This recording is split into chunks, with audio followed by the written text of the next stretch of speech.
कि राजा सगर के दुख का वर्णन कैसे किया जाए भक्तों। सभी लोग जानते हैं कि जिसके एक संतान समाप्त हो जाती है उसको कितना दुख होता है, लेकिन राजा सगर के तो 60,000 पुत्र एक साथ में मारी गए। राजा सगर जिधर देखते उधर महल सुना नजर आ रहा है, कितना रो रहे भक्तों। सुखदेव जी महाराज ने महाराज परीक्षित को बताया कि राजा सगर के दुख का वर्णन जितना किया जाए उतना ही कम है।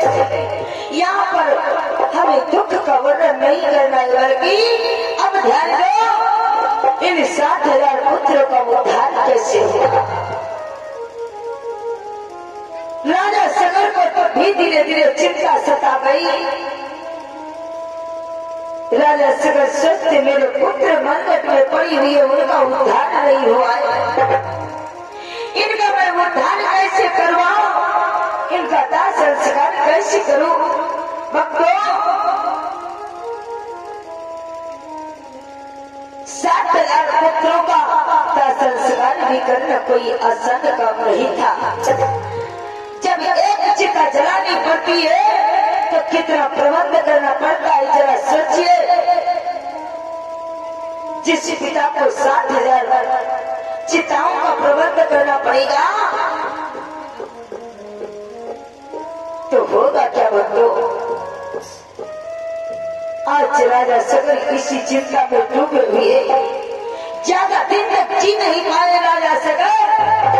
भक्तों धीरे धीरे कुछ दिन व्यतीत हुए, 10-15 दिन केवल व्यतीत हो पाए, इतने में राजा सगर भी एक दिन अपने प्राणों को छोड़ दिया कि इसी फिक्र में छूटे उनके प्राण।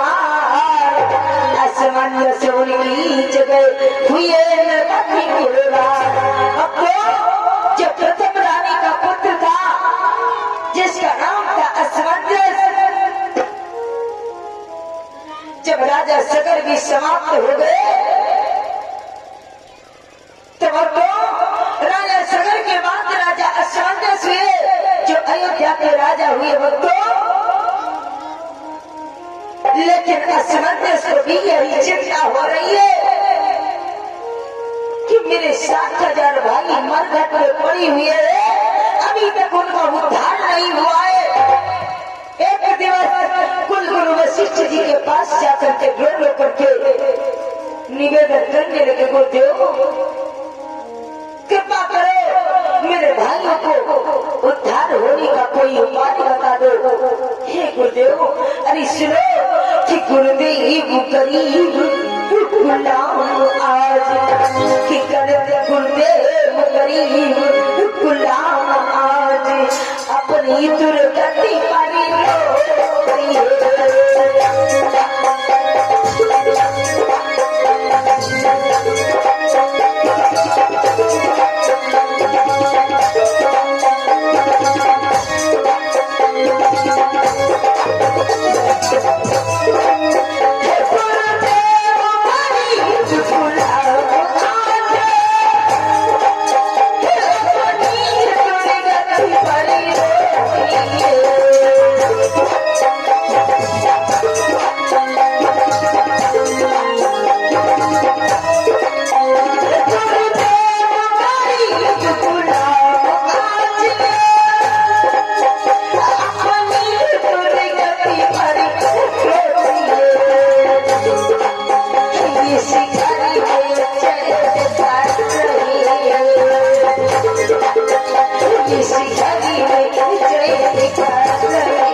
असमंजस सी कहने लगी, गुरुदेव मैं तो घर में राज्य कर रहा हूँ, महलों में रहता हूँ, लेकिन मेरे भाई मंदिर में पड़ी हुई है, अभी तक उनका उद्धार नहीं हुआ है।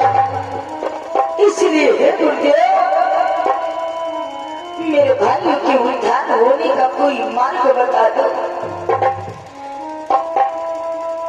जब तक मेरे भाइयों का उद्धार नहीं होता है तब तक मेरी आत्मा को शांति नहीं मिल रही है। गुरुदेव भक्तों असमंजस अपने भाइयों से बहुत प्रेम करते थे। भक्तों 60,000 भाई मंगत में पड़े हुए, एक ही भाई जो सौतेला भाई है, बड़ी रानी का पुत्र जो है, अपने भाइयों की मुक्ति के लिए उपाय खोज रहा है। कितना निराला प्रेम है असमंजस का। भक्तों बतलाई गया है भाई भाई के प्रेम के विषय में कि यदि भाई 4-6 भाई घर में है या 2 ही भाई घर में है,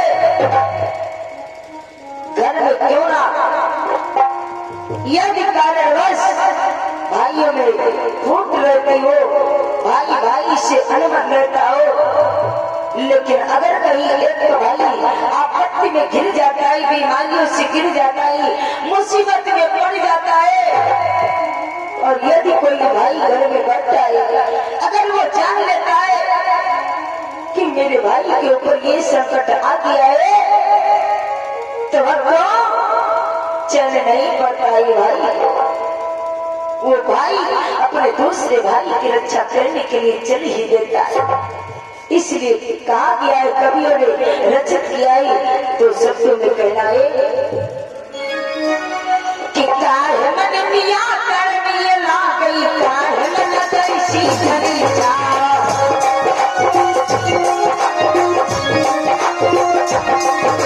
काहे मन मिया करनी ला गई, काहे मन कैसी धरी जा।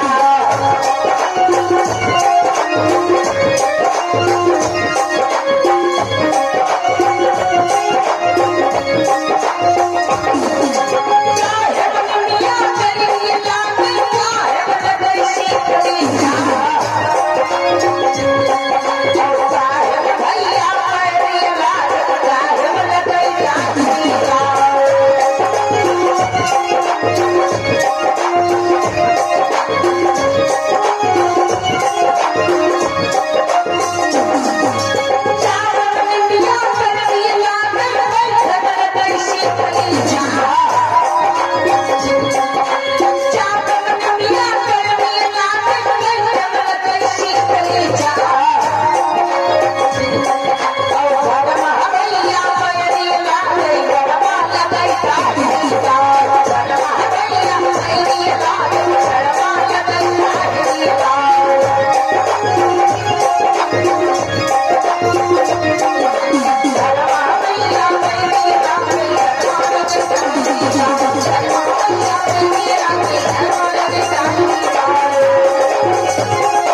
सच्चिदानंद भगवान की इस प्रकार से भाई भाई के प्रेम के विषय में बताया गया भक्तों। भाई भाई का प्रेम बड़ा निराला होता है।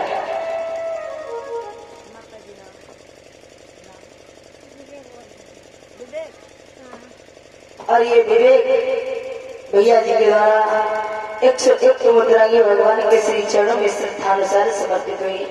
भगवान इनका कल्याण करी और इन्हें धन धान्य की प्राप्ति हो, यही भगवान से कहना है। और इनके मंगलमय जीवन के लिए कामना है और इनके परिवार के विषय में भी कहना है कि जैसे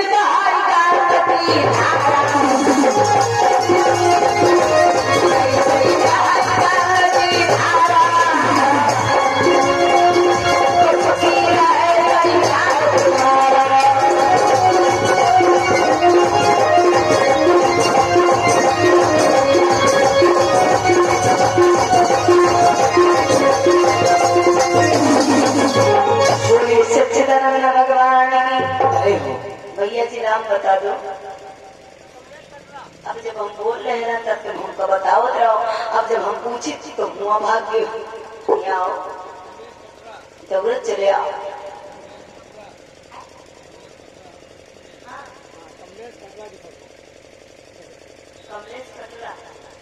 और ये कमलेश भैया जी कटरा के निवासी भगवान के श्री चरणों में 10 मुद्राएं श्रद्धानुसार समर्पित आई। भगवान इनका कल्याण करी और इन्हें धन धान्य की प्राप्ति हो, सद्बुद्धि ज्ञान प्रदान हो, जीवन मंगल में बना दे। बोले दुर्गा मैया की जय, बोले श्री गुरुदेव जी महाराज की जय हो। तो ध्यान देंगे बच्चों, जैसे ही अपने भाई के विषय पर विलप करके असमंजस ने गुरु वशिष्ठ जी से कहा कि गुरुदेव मेरे भाई मरगट में पड़ी हुई है, अभी तक उनका उद्धार नहीं हुआ है। प्रभु मेरे भाइयों के कोई उद्धार होने का मार्ग बता दीजिए। वशिष्ठ जी ने जब ऐसा सुना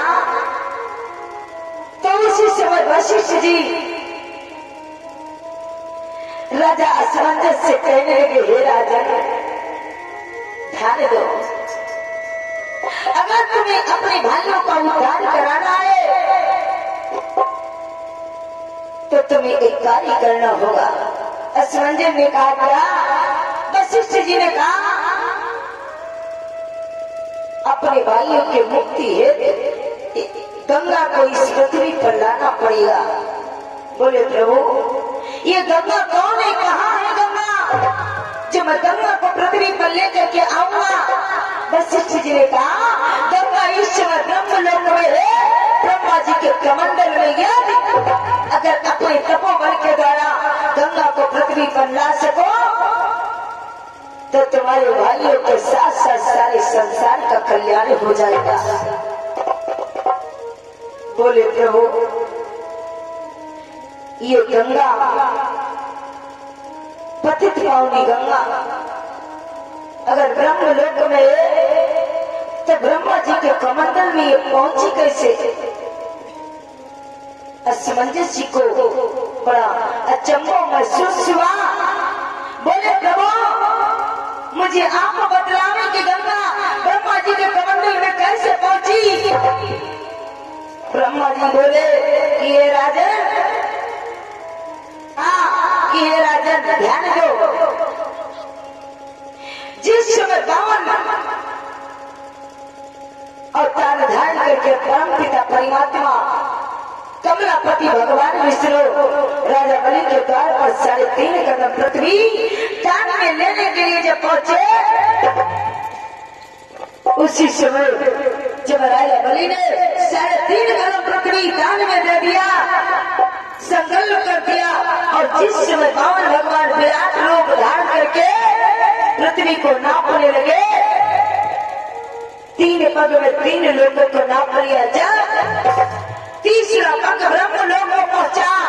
ब्रह्मा जी उस समय बैठे हुए सृष्टि रच रहे थे। उन्होंने जब देखा कि ये तो श्री नारायण का चरण है, इस चरण के द्वारा आगे कुछ लीला उत्पन्न होने वाली है, उसी समय ब्रह्मा जी ने भगवान विष्णु के 52 भगवान के चरण को पखार लिया और जैसे ही चरण को पखारा चरणामृत अपने कमंडल में रख लिया। उससे एक देवी प्रकट हो गई जिनका नाम पड़ा गंगा। वशिष्ठ जी ने कहा कि राजन सुनो कि प्रभु चरण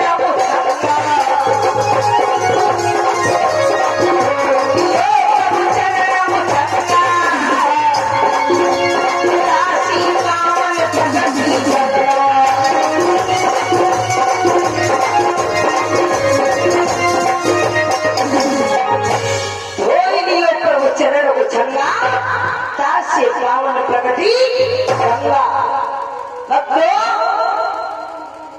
वशिष्ठ जी ने कहा भगवान भगवान के चरणों के द्वारा, भगवान विष्णु के चरणों के द्वारा गंगा जी प्रकट हुई।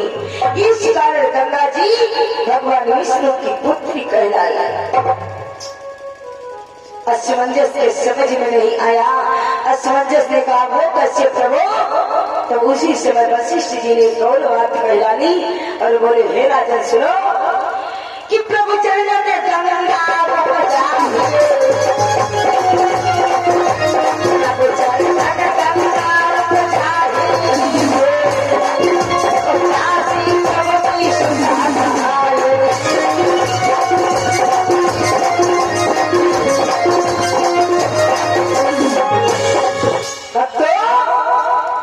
वशिष्ठ जी ने कहा कि प्रभु के चरणों के रज से गंगा जी प्रकट हुई है। चरण से गंगा प्रकट हुई है। इस कारण गंगा भगवान की पुत्री कहलाई। और ये राजन यदि तुम अपने भाइयों का उद्धार चाहते हो तो उन्हीं पतित पावनी गंगा को इस पृथ्वी पर लेकर के आओ, तब तुम्हारी भाइयों का उद्धार होगा। राजा असमंजस ने जब ऐसा सुना उसी समय असमंजस कहने लगे गुरुदेव अपने भाइयों के मुक्ति के लिए मैं कोई भी यत्न करने के लिए तैयार हूँ।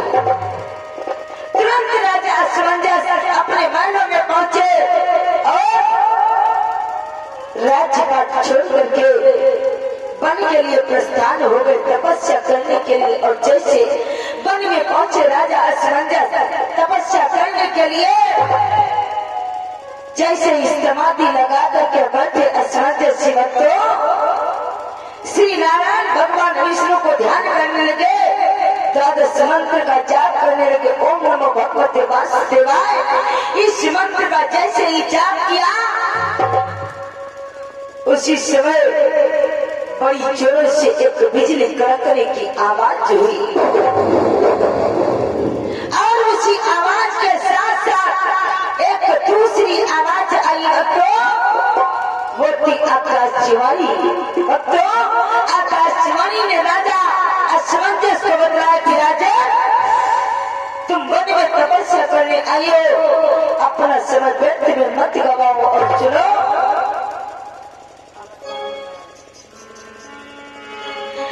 राजन घर को वापिस जाओ। आकाशवाणी ने बताया कि राजन 20 मुद्राएं माता जी के द्वारा श्रद्धानुसार भगवान के श्री चरणों में समर्पित हुए भगवान का कल्याण करें और इन्हें धन धान की प्राप्ति हो, परिवार हमेशा सुखी संपन्न बना रहे, यही भगवान से कामना है। आकाशवाणी ने राजा असमंजस को बताया राजा सुनो कि राजन घर को वापिस जाओ, तुमसे तुम्हारे श्री तुमसे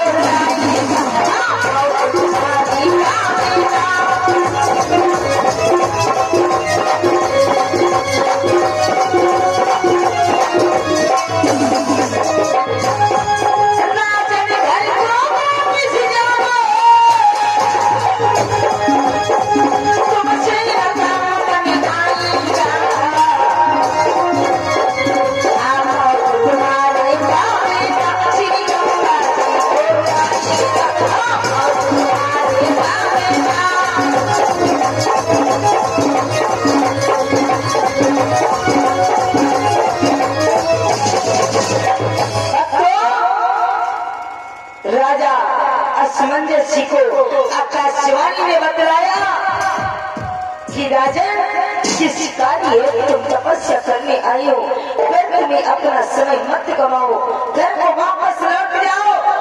ये काम तुमसे नहीं बनेगा।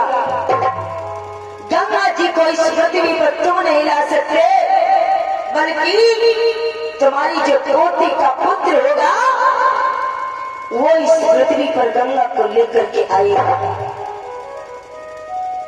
असमंजस जी बहुत दुखी हो गए कि अभी तो बहुत समय है, लेकिन फिर भी असमंजस जी अपने घर को लौट गए। बच्चों ध्यान देंगे, धीरे धीरे समय बीतता रहा। राजा असमंजस के द्वारा एक संतान का जन्म हुआ और उस संतान का नाम पड़ा अंशुमान।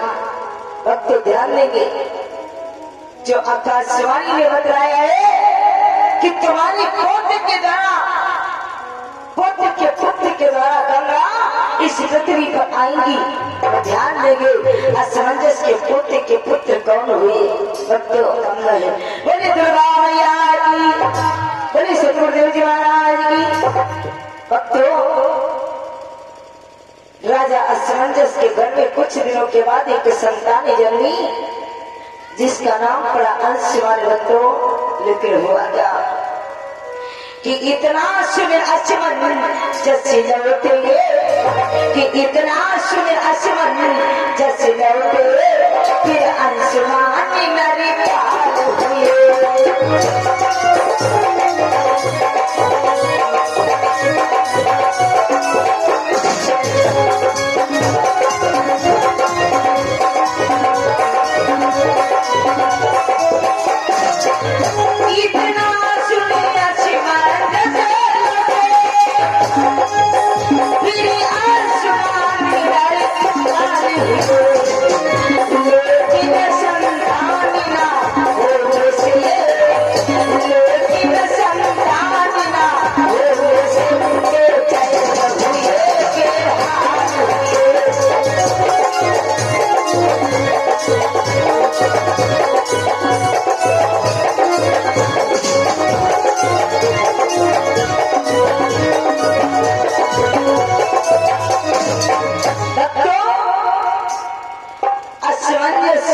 घर को तो लौट गए। असमंजस के घर में महारानी के द्वारा एक पुत्र जन्मा जिसका नाम पड़ा अंशुमान।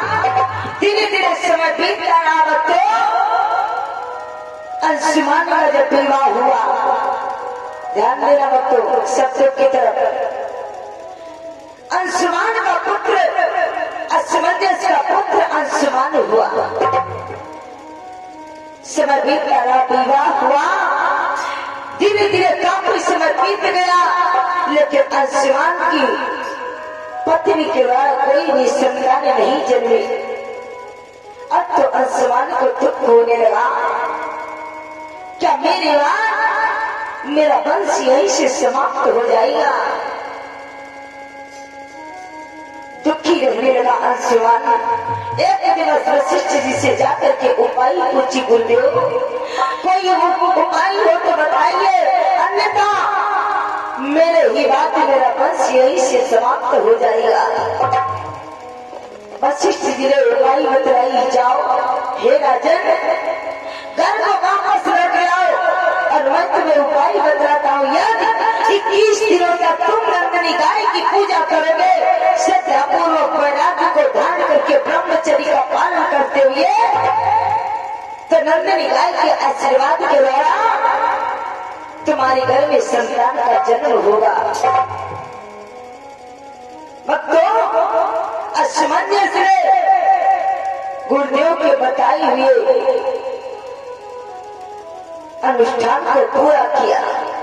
नंदिनी गाय की पूजा किया, तन मन धन के साथ श्रद्धा पूर्वक वैराग्य को धारण करके ब्रह्मचर्य व्रत का पालन करते हुए, और जिस समय असमंजस की पूजा सफल हुई, महारानी के गर्भधारण हुआ, और भक्तों धीरे धीरे जब समय व्यतीत हुआ, गर्भ जब पूरा हुआ, तो महारानी के द्वारा एक पुत्र जन्मा। भक्तों ध्यान देंगे वो पुत्र कौन थे कि देवी चावल से ये हुए पैदा तुम्हारे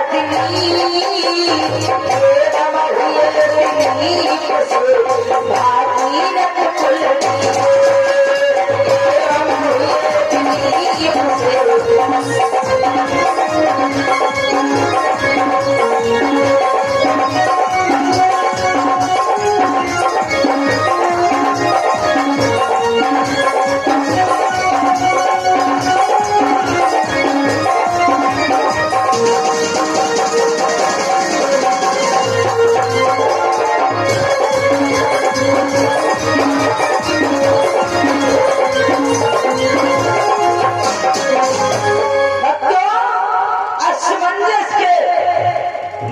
जो संक्रांति जन्मी उसका नाम पड़ा दिलीप और धीरे धीरे दिलीप जैसे आने हुए विवाह हुआ दिलीप की पत्नी के द्वारा भक्तों भागीरथ का जन्म हुआ। ध्यान देंगे भक्तों जो पतित पावनी पापनाशनी गंगा को इस पृथ्वी पर लेकर के आई जो आकाशवाणी ने बताया था राजा असमंजस को राजा ये काम तुम्हारे द्वारा नहीं होगा तुम्हारे पोते के पुत्र के द्वारा होगा। तो आज वो समय आ गया भक्तों असमंजस के पुत्र हुए अंशुमान और अंशुमान के पुत्र हुए दिलीप जो असमंजस के पोता हुए भक्तों और दिलीप के पुत्र हुए भागीरथ। आज पोते के पुत्र के द्वारा समय नजदीक आ गया गंगा जी के आने का। लेकिन भक्तों ध्यान देना भागीरथ जब गंगा को पृथ्वी पर लेकर के आए कितने कष्टों कितनी मुसीबतों का सामना किया। बोलिए दुर्गा मैया की। तो आइए ध्यान देंगे समय अपने लक्ष्य पर पहुंच चुका है। बस 5 मिनट और आप लोगों को समय दान करना होगा फिर आरती और प्रसाद समय अपने लक्ष्य पर पहुंच रहा है। जिस समय दिलीप के द्वारा भागीरथ का जब जन्म हुआ धीरे धीरे समय बीतता रहा।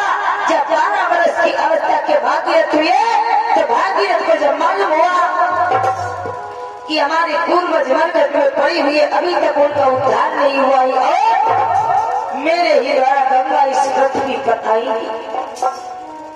तो भागीरथ ने अपने मैंने को छोड़ करके वन को चले गए तपस्या करने के लिए।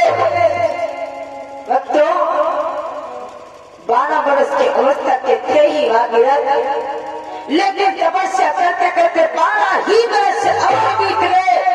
भक्तों हुआ क्या जैसे ही 12 वर्ष व्यतीत हुए एक दिवस त्रिलोकीनाथ श्री नारायण भगवान विष्णु भागीरथ के सामने गरुड़ पर सवार होकर के प्रकट हुए। नहीं बोली दुर्गा मैया की। तो श्री नारायण भगवान विष्णु गरुड़ पर सवार होकर के भागीरथ को आकर के दर्शन दिया। बोले भक्तराज आंखें खोलो तुम्हें क्या चाहिए। भागीरथ भगवान के चरणों में गिर पड़े भक्तों कि भागते चरण पर गिर पड़ा उठी कंठ सेवा जय जय गोपी गोपी जय जय सारंग। आज भागीरथ भगवान विष्णु के चरणों में गिर पड़े। बोले प्रभु आप तो घटघटवासी हो अंतर्यामी हो आपको तो सब कुछ मालूम ही होना चाहिए कि मैं किस कारण तपस्या कर रहा हूँ। भागीरथ समझ भगवान विष्णु समझ गए भागीरथ के संकेत को। उसी समय भागीरथ बोले बेटा हे भक्तराज तुम चिंता न करो जिस कारण तुम तपस्या कर रहे हो तुम्हारी तपस्या का फल तुम्हें अवश्य मिलेगा लेकिन इस समय तुमको हमारे साथ चलना पड़ेगा। भागीरथ कहने लगे कहाँ प्रभु। उसी समय भगवान विष्णु कहने लगे इस समय तुम जिस कारण जिसको प्राप्त करने के लिए इतनी कठोर तपस्या कर रही हो वो इस समय ब्रह्म लोक में ब्रह्मा जी के कमंडल में है। इसलिए हे बेटा तुम मेरे साथ में चलो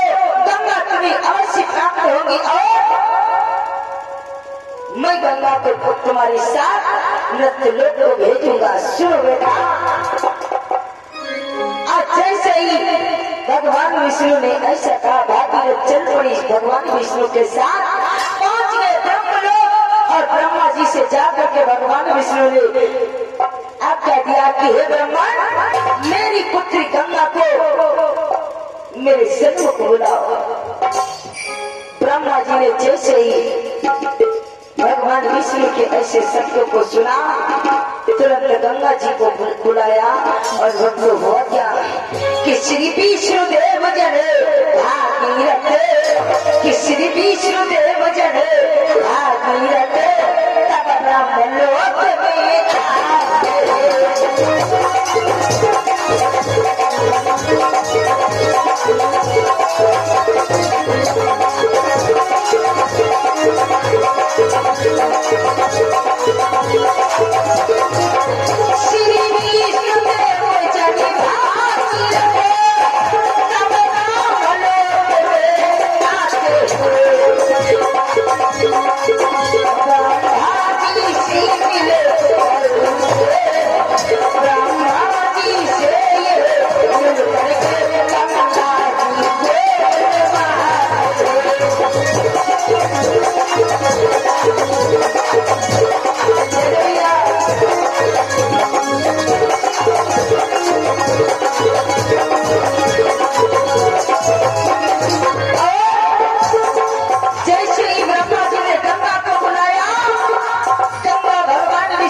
भगवान विष्णु ने आज्ञा दिया, बेटी तुम इस समय नृत्य लोक को चली जाओ और सुनो,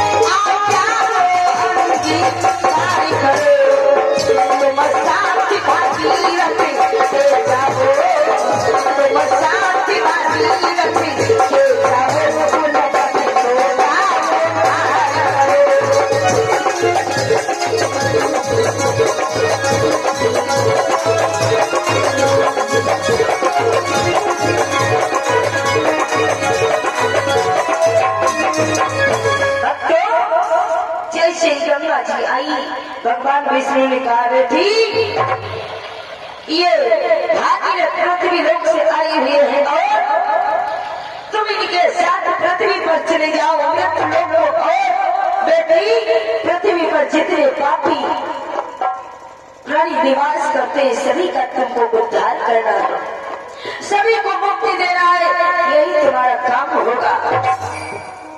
गंगा ने जब ऐसा सुना, मुस्कुरा करके अपने पिता से गंगा बोली, पिताजी मुझे आपकी आज्ञा तो स्वीकार है, लेकिन जरा विचार करो, मैं पृथ्वी पर चली तो जाऊंगी, लेकिन जितने भी पापी जन है सब मुझ में स्नान करेंगे, मेरी धारा में स्नान करेंगे, सभी का पाप तो मेरे द्वारा नष्ट हो जाएगा, लेकिन कुछ दिनों के बाद ये गंगा खुद ही मैली हो जाएगी, पापनी हो जाएगी, तो इसका उद्धार कौन करेगा प्रभु? भगवान विष्णु बोले, बेटी तू चिंता मत कर, मैं तुझे वरदान देता हूँ, जब तेरे जल में साधु संत स्नान करेंगे और तेरा जल जिस समय पूजन अनुष्ठान में अर्पण किया जाएगा, चढ़ाया जाएगा, तब तेरा पाप आप ही आप नष्ट हो जाएगा। जैसे ही गंगा जी ने ऐसा सुना, गंगा जी ने जो आज्ञा कर करके आज्ञा को स्वीकार कर लिया। भागीरथ से बोली, राजे मैं तुम्हारी साथ मैं तुम्हें चलने के लिए तैयार हूँ। सुनो कि गंगा सुन मेरी चरणों को हुई बोली, लोगों को विचार करो जो मेरा भार सहन कर ले, ऐसा कर तैयार जो भार सहन कर ले।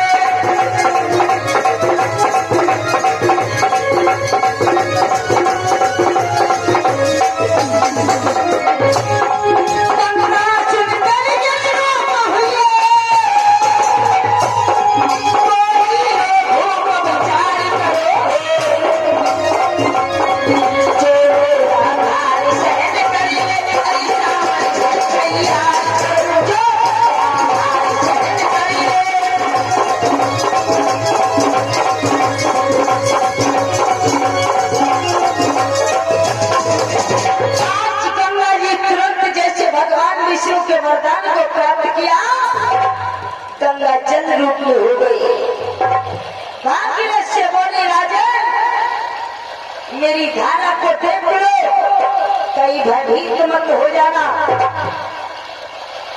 मैं इतनी विकराल हूँ कि यदि मैं अपने पूरे वेग के साथ यदि पृथ्वी पर चलूंगी तो मेरी सिवाय पृथ्वी पर और कुछ भी नहीं होगा। भागीरथ करने लगे तो क्या करो भैया? गंगा ने कहा कि राजा कोई ऐसा वीर योद्धा खोज करके निकालो जो मेरा भार अपने सिर पर सहन कर ले, मेरी सारी धारा को अपने सिर पर उठा सके, तभी मैं पृथ्वी पर चल सकती हूँ। अब तो भागीरथ बड़े असमंजस में पड़ गए दादा। अरे इतनी भयानक गंगा को कौन अपने सिर पर ध्यान कर सकता है? फिर याद आ गया भागीरथ को ये कार्य भोलेनाथ के सिवाय और कोई नहीं कर सकता। भागीरथ दौड़ करके गए, भोले बाबा की स्तुति करने लगे, तपस्या करने लगे। भोले बाबा तो बड़े शीघ्र प्रसन्न होने वाले। भोलेनाथ का नाम ही है भोलेनाथ, क्षण भर में प्रसन्न हो जाते। भोले बाबा ने भागीरथ की तपस्या को देखा, बोले भक्तराज तुम्हें क्या चाहिए, मांग लो जो तुम्हें चाहना है। भागीरथ बोले हे प्रभु मैं ब्रह्मलोक आया हूँ गंगा को अपने साथ मृत्युलोक को ले जाने के लिए, लेकिन गंगा की इतनी भयानक धारा है। गंगा कहती है कि कोई ऐसा योद्धा तलाश करो जो मेरा भार उठा सके। हे प्रभु इसलिए आपके पास आया हूँ, गंगा के भार को सहन कर लो प्रभु। जो गंगा मेरे साथ थोड़ी धारा के साथ पृथ्वी पर चल सके। भोले बाबा जान गए कि गंगा को अपने वेग पर बड़ा घमंड है कि उसका कोई भार नहीं उठा सकता। उसी समय भोले बाबा कहने लगे जाओ गंगा से कह दो मैं उसके भार को सहन करने के लिए तैयार हूँ, अपने वेग को बढ़ाए। और जैसे ही हमको भोले बाबा ने इधर स्वीकार किया, भागीरथ ने जाकर के उधर गंगा जी को बतलाया। गंगा तुरंत कलकलाती हुई बहती हुई चल पड़ी। भक्त हुआ क्या कि शिव ने ये जब स्वीकार किया, कि शिव जी ने ये स्वीकार किया, धारी गंगा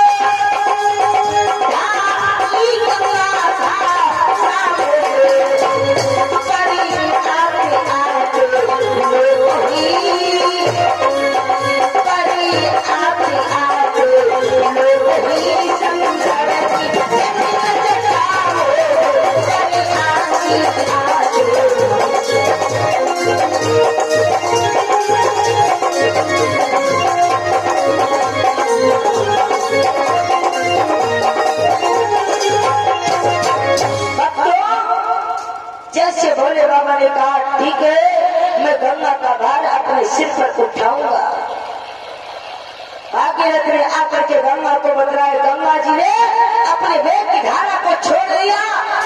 इतनी विकराल गंगा थी कि भक्त देख करके भय लग रहा था, लेकिन भोले बाबा की भी बहुत भयानक विशाल जटाएं थी।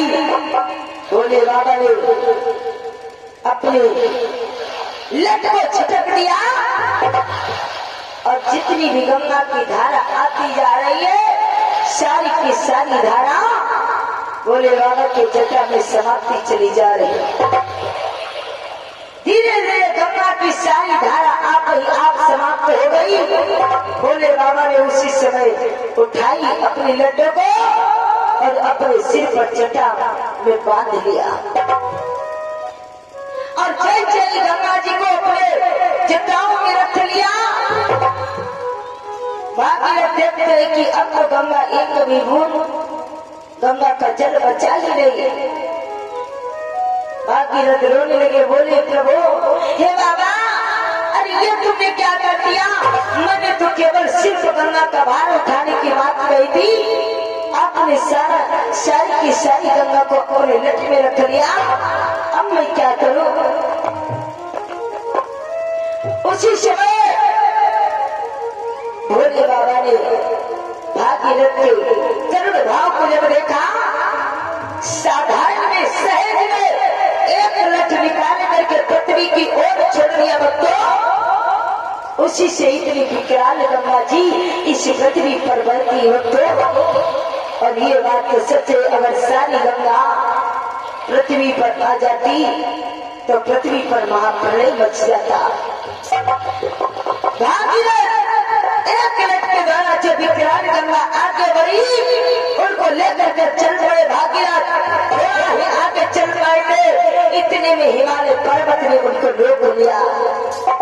और जैसे हिमालय पर्वत ने रोका, भागीरथ घबराने लगे। अब मैं क्या करूं? किस मार्ग से गंगा को लेकर के आगे जाओ? गंगा मैया ने कहा कि हे बेटा, तुम चिंता न करो, इसी समय देवलोक को चले जाओ। देवताओं के राजा इंद्र के यहाँ से इंद्र से ऐरावत हाथी मांग लाओ, और जब ये ऐरावत हाथी आ जाएगा, इस हिमालय पर्वत को तोड़ करके मेरे आगे जाने का मार्ग बना देगा। भागीरथ इंद्र के पास पहुंचे, इंद्र से विनती किया। इंद्र ने ऐरावत हाथी दे दिया, लेकिन भक्तों ऐरावत को बड़ा घमंड था अपने शरीर पर और अपने बल पर। ऐरावत ने जब सुना कि गंगा ने मुझे बुलाया है, तो गंगा बड़ी खूब सुंदर थी। एक जानवर गंगा मैया की सुंदरता को देख करके मोहित हो गया और कहने लगा कि हे भागीरथ, अगर गंगा को मेरी जरूरत है तो जाओ। सबसे पहले गंगा से कह दो कि अगर वो मेरी शर्त मान लेगी तो मैं उसकी आज्ञा को स्वीकार करने के लिए तैयार हूँ। भागीरथ कहने लगे, कौन सी आपकी शर्त है? ऐरावत ने कहा, जाओ गंगा से कह दो कि सबसे पहले गंगा मेरे साथ विवाह करे, मेरी पत्नी बने, तब मैं उसकी आज्ञा को मानूंगा। जो वो कार्य मुझे देगी मैं वो कार्य कर डालूंगा। भागीरथ निराश हो गए, बहुत विचार करने के कहा, ये ऐरावत और कहा देवी गंगा। लौट आई भागीरथ, आकर के गंगा मैया से कहने लगे, मैया ऐरावत ने ये कहा है। गंगा मैया को क्रोध आ गया। गंगा मैया ने कहा, बेटा तुम इसी समय चले जाओ, फिर ऐरावत के पास, और जाकर के उस पापी दुष्ट ऐरावत से कह देना कि गंगा को उसकी शर्त मंजूर है, लेकिन गंगा की भी कुछ शर्त है। जाओ जाकर के गंगा भागीरथ को, ऐरावत को मेरी शर्त बतला देना कि अगर वो 3 बार मेरी धारा में ठहर जाएगा तो गंगा बिना कुछ कहे सुने ऐरावत के साथ विवाह कर लेगी। गंगा मैया ने कहा, सुनो कि कहना उसका भी पापी से मेरी वो शर्त निकाल लाए, तो बिना बहस में कहे सुने मुझसे वो शादी करेगा।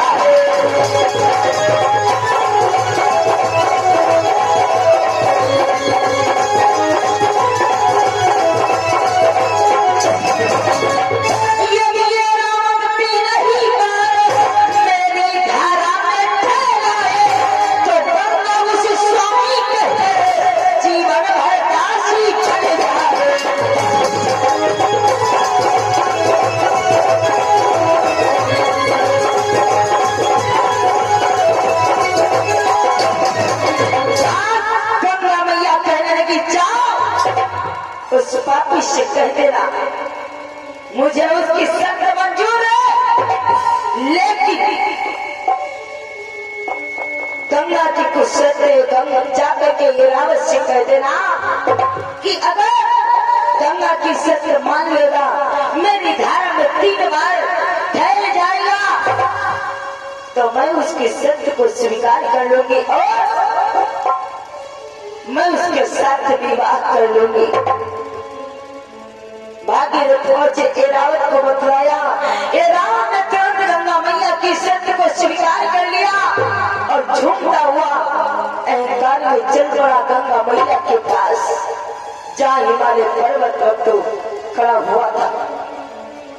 और जैसे गंगा मैया के सामने पहुंचा, बोला, हे गंगे, मुझे तेरी शर्त मंजूर है, मैं 3 बार तेरी धारा में ठहरने के लिए तैयार हूँ। गंगा मैया को बड़ा क्रोध आ गया। गंगा मैया ने तुरंत एरावत को जब सन्मुख खड़े होते हुए जब देखा, गंगा मैया ने बढ़ाई अपने वेग को और इतने क्रोध में चलकर थपेड़ा मारा भाग एरावत को कि जैसे ही एक ही थपेड़ा लगा एरावत को, वो भारी जल में देख करके उबलने लगा। तो कोई भी प्राणी हो, अगर कोई नदी या विकराल सरोवर को देखता है तो जल को देख करके भयभीत होने लगता है। लेकिन जब सरोवर गंगा की विकराल धारा को देखा, पहला थपेड़ा भागीरथ को मारा गंगा मैया ने, भारी जल को देख करके एरावत डरने लगा। इतने में गंगा मैया ने दूसरा थपेड़ा मारा और जैसे दूसरा थपेड़ा एरावत को लगा तो एरावत गहरे जल में डूबने लगा। अब तो हुआ क्या, और जैसे तीसरा थपेड़ा मारने वाली ही थी गंगा मैया, एरावत तुरंत चिल्लाने लगा, त्राहिमाम करते हुए क्षमा मांगने लगा, मैया मैया, अरे मुझे क्षमा कर दो, सारा का सारा अहंकार नष्ट हो गया। आया तो एरावत था गंगा मैया से विवाह करने के लिए, लेकिन तो जब अहंकार नष्ट हुआ, मोह का पर्दा जब आंखों से उठा, तो माता गंगा को मां कहकर के पुकारने लगा एरावत और कहने लगा, मैया अरे सुनो मां, कि चिल्लाया मां गंगे, ये सुना की रक्षा कीजिए, करुणा मैया करुणा करके इस आधार को पुकारिए, करुणा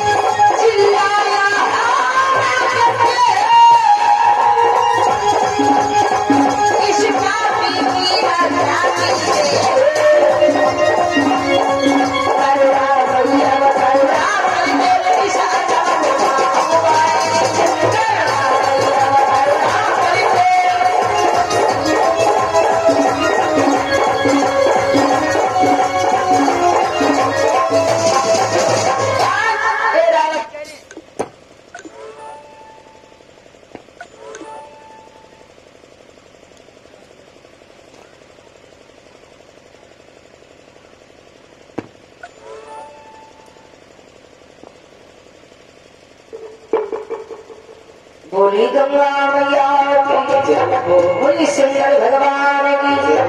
भक्तों एरावत चिल्लाने लगा, लेकिन जब मैया गंगा ने जाना कि इसका सारा अहंकार नष्ट हो जा चुका है, गंगा मैया ने पुनः उसे फिर से जीवन दान प्रदान किया, जल से बाहर किया और फिर आज्ञा दिया, अगर तूने मुझे मां कहा है तो मैं तुझे पुत्र समझ करके तुझको आज्ञा देती हूँ, मेरी आज्ञा का पालन कर। एरावत कहने लगा, बताइए भैया, गंगा मैया ने कहा इस हिमालय पर्वत को तोड़ करके मेरे आगे जाने का मार्ग बनाओ। एरावत हाथी जो आज्ञा कहते के तुरंत हिमालय पर्वत को तोड़ने लगा, क्षण भर में हिमालय पर्वत को तोड़ दिया और गंगा के आगे जाने का मार्ग बना दिया। गंगा वाले पर्वत से थोड़ी दूर कुछ और चल पाई थी तो इतने में एक घटना और घट गई। जिस मार्ग से भागीरथ गंगा को लिए जा रहे थे उसी मार्ग में एक जहू मुनि बैठे हुए तपस्या कर रहे थे। लेकिन जल की धारा को कलकलाते हुए जब स्वरों को सुना, जहू मुनि की अचानक आंखें खुल गई। मुड़ करके देखा तो क्या देखा कि गंगा की धारा बह रही है। जहू मुनि बड़े ही तपस्वी तेजस्वी ऋषि थे भक्तों। उन्होंने सोचा अरे ये तो पतित पावनी गंगा इस पृथ्वी पर आई है। वो क्या समारोह नहीं भूख लेके उल्टी में आई बुआ पीली साड़ी वाले नहीं बुआ स्वागत रहो वाय हम कहें जगाए दिन उन्हों बूढ़ी बुआ अगर एक झटका कस के ला तो कुर्सी वाली बुआ ढलक गई। बोली दुर्गा मैया की, बोली सत्यनारायण भगवान की। ये कहो देखी गई अब वो गिर गई है। और जब संसारी व्यक्ति तो हो ही गा। अब कहते जयकारा को लगाते रहो, नींद को भगाते रहो और इधर उधर पड़ोसियों पे ध्यान देते रहो। बोलिए दुर्गा मैया की, बोलिए गंगा मैया की। तो भक्तों जब मुनि ने सोचा ये तो पतित पावनी गंगा पृथ्वी पर आ चुकी, क्यों ना सबसे पहले अपना ही उद्धार करना चाहिए। जब मुनि तुरंत अंजलि में लिया जल, भगवान को ध्यान किया। भगवान को ध्यान करते हुए जौ मुनि ने तुरंत अपने तपोबल के द्वारा एक ही अंजलि में उठाई गंगा को। सारी गंगा की धारा एक ही अंजलि में आ गई और एक ही अंजलि के द्वारा पी गई सारी की सारी गंगा को। अब थोड़ा और आगे भागीरथ बढ़े। पीछे जब कलकलाट की ध्वनि को जब नहीं सुना, भागीरथ मुड़ करके पीछे जब देखने लगे देखा कि गंगा गायब हो जा चुकी। केवल जो मुनि खड़े हुए भागीरथ रोने लगे, क्योंकि इतनी मेहनत इतनी कठिन तपस्या करके गंगा को यहाँ तक लेकर के आ पाई थे। भक्तों भागीरथ रोने लगे, आई करने लगे। फिर भगवान विष्णु को ध्यान किया। भगवान विष्णु प्रकट हुए, बोले पिताश्री हे प्रभु, अभी अभी गंगा मेरे पीछे आ रही थी, लेकिन इतने में ना जाने कहा गंगा लोक हो जा चुकी। त्रिलोकीनाथ अंतर्यामी कमलापति भगवान विष्णु हो तो सब कुछ जान ही रहे थे।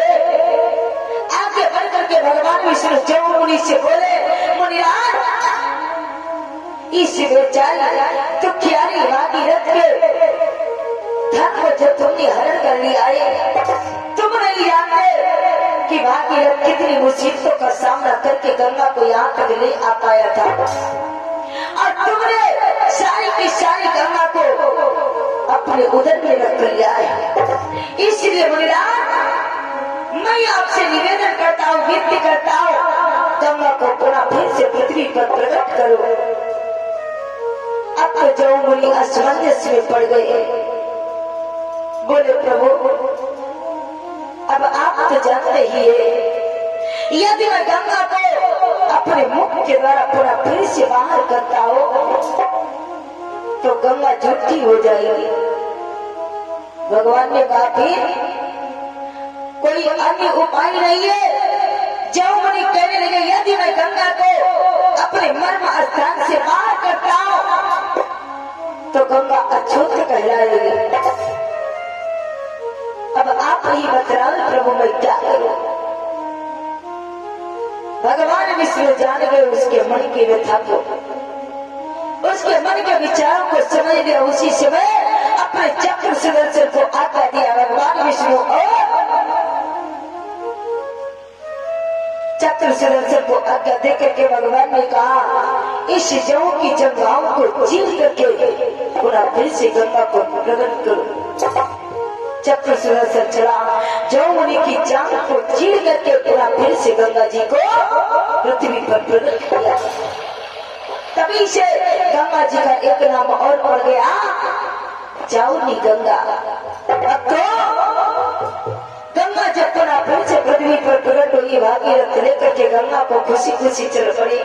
भगवान इधर अंदर ध्यान हो गए और गंगा को वहीं ले जाकर के पहुंचे जो आप लोगों ने सर्वप्रथम अभी सुना था राजा सगर के 60,000 पुत्रों के विषय में।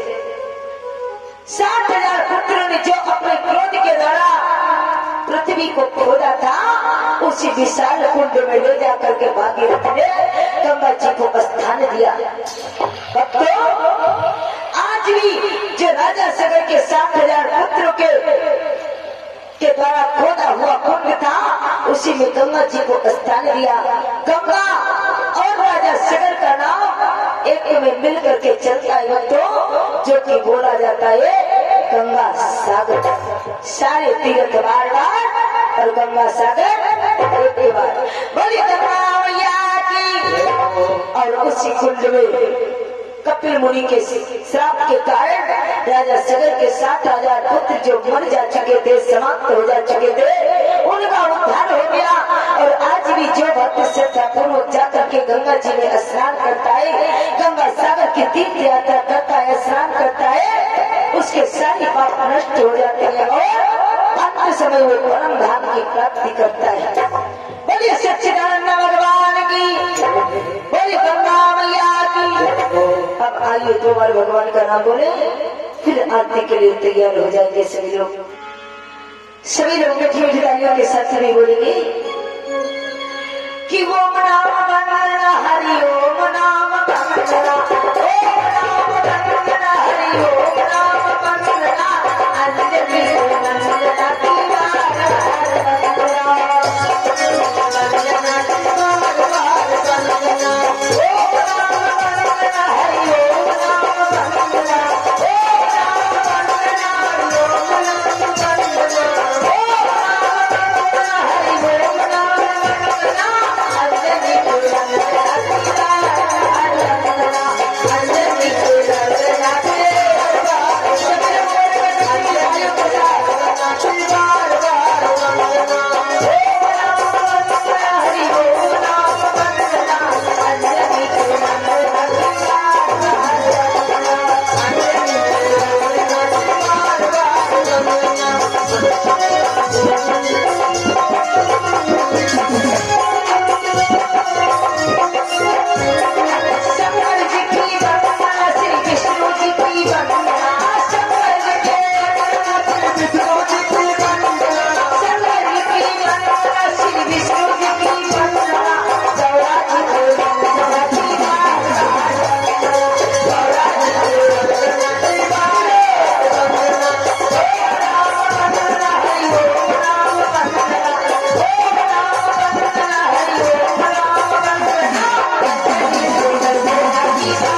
बोले श्री हनुमान जी महाराज की। आप सभी लोग खड़े हो जाएंगे आरती के लिए।